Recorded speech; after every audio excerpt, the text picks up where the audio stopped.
Hey everyone, Kim Becker here with running backs coach Scottie Graham. We are on the goal line. This is Goal Line with Graham. It's nice to have you here, Coach. Thank you for having me. Of course. You've got an incredible story, so I kind of want to take it all the way back to your college years. You were at Ohio State. The Ohio State. The Ohio State. You were the captain of the football team. What do you remember most about that?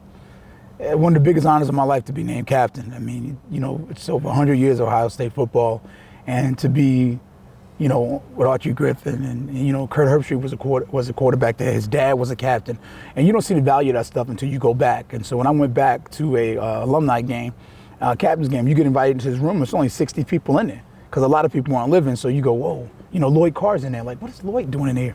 Lloyd was a captain. He was a coach at Michigan. I didn't know that. I'm thinking somebody ambushed us. Oh my gosh. And you said you went back for the alumni game. Do you go back for other events as well? No. When I worked for the NFLPA, when I worked for the NFL, so literally I had time then. I don't have time now. Saturdays are pretty much busy for me right now. Mm-hmm. Well, let's talk about the NFLPA, shall we? 15 years with the NFLPA. What was your original position with them?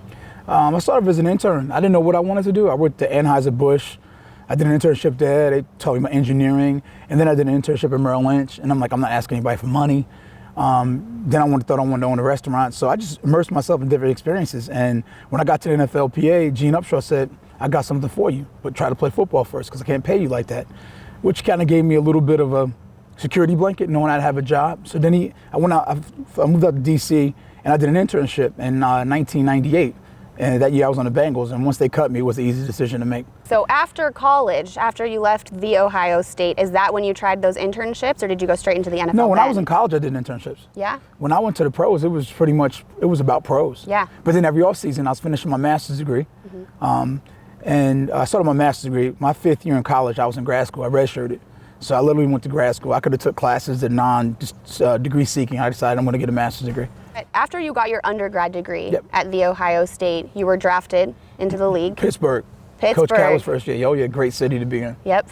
And then you got your master's degree in the off season while you were there. Yes. So you'd play football off season. You're not taking vacations. You're going to get your master's degree. Yeah, and being a dad, you know, I had a 1-year-old too, so it was a lot going on. I guess I was so busy, I never really thought about how crazy it was what I was doing. But my teammates were like, "What are you doing?" I'm like, "I'm reading these books. I got to turn this paper in." And it was just shocking to them. A lot of my older teammates were like, they couldn't believe I was reading between, you know, practices. I'm like, I have to, because remember, we didn't have internet like we have now. Yeah. So you had to actually write papers, you know, white out, and then hand the papers in and get graded. It wasn't like you'd email to a professor. Well, why was it so shocking to them? What was different about you than about those guys? You know, different is a weird thing to say, Okay. But I embrace difference, and I'm okay with it. I mean, I'm a little weird, a little nerdy. If you know me, I'm pretty funny, I think, sometimes, but I'm honest. You are. I treat people fairly. And at the end of the day, I'm okay with being me. And a lot of people, I think, aren't okay with being themselves. They don't even like themselves. They want to be somebody else. And I'm okay with being Scottie. And that was what made the decision for you to get your master's degree, was you just knew that deep inside you somewhere you wanted to do it and you weren't going to let anyone get in your way? Well, people say plan A, plan B. You better have a plan A. If you got a plan B, it's going to be easy. So my plan A was basically marriage, great kids, NFL. It was a line straight across. It wasn't vertical. It was horizontal. So all my number one goals were there, to be a great dad. And, you know, anything I wanted to do, I wanted to be successful at it. So it wasn't a plan B. I knew education was going to be my way out. It got me out of Long Beach, New York. My mom went to 8th grade.